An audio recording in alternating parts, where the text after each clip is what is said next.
Hello folks, today I am sadly taking you through a home that has been caught afire, and we're going to be doing a whole series of videos on this and different aspects to be watching for whenever you have a fire. But I'm just going to take you on in here. You saw the condemned sticker there, so let's go on in here and see what you got.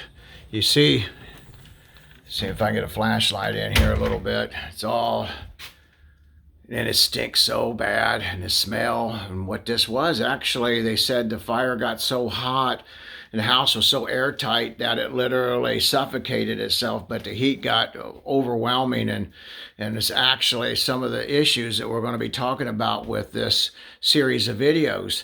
But I mean, look at this. It's all the way through, and and this is where the fire started, and so this is what it looks like.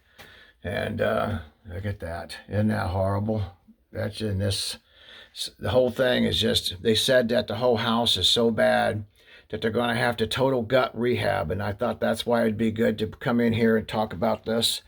This whole series of what they're going to do, how the process is, and what they're looking for. But, and what you need to be looking for, like I said, when you have a fire, it's just so devastating, and the freezers and the refrigerators, they're all stinking with the rotted food in it.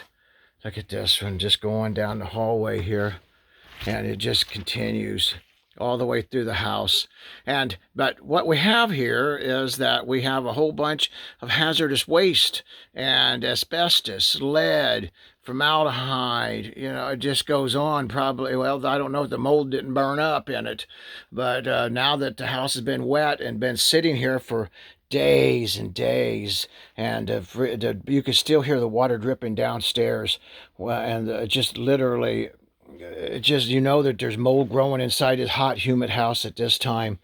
But look at that. Anyway, folks, this is what we're going. Like I said, we're going to do a whole series on this.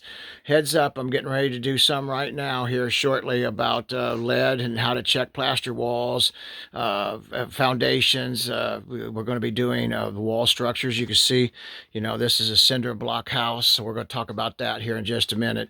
But anyway, follow us. Hit like, subscribe. It's going to put under a direct pay playlist, easy for me to say, and you'll be able to see the whole series. It's going to be over a course of a year or two. It's going to be a long time, but you'll get to see a lot of progress on a lot of things and learn a ton of stuff. Thanks, folks, for watching our videos. Hit like, subscribe, and pray for these people. Pray for them. Thank you.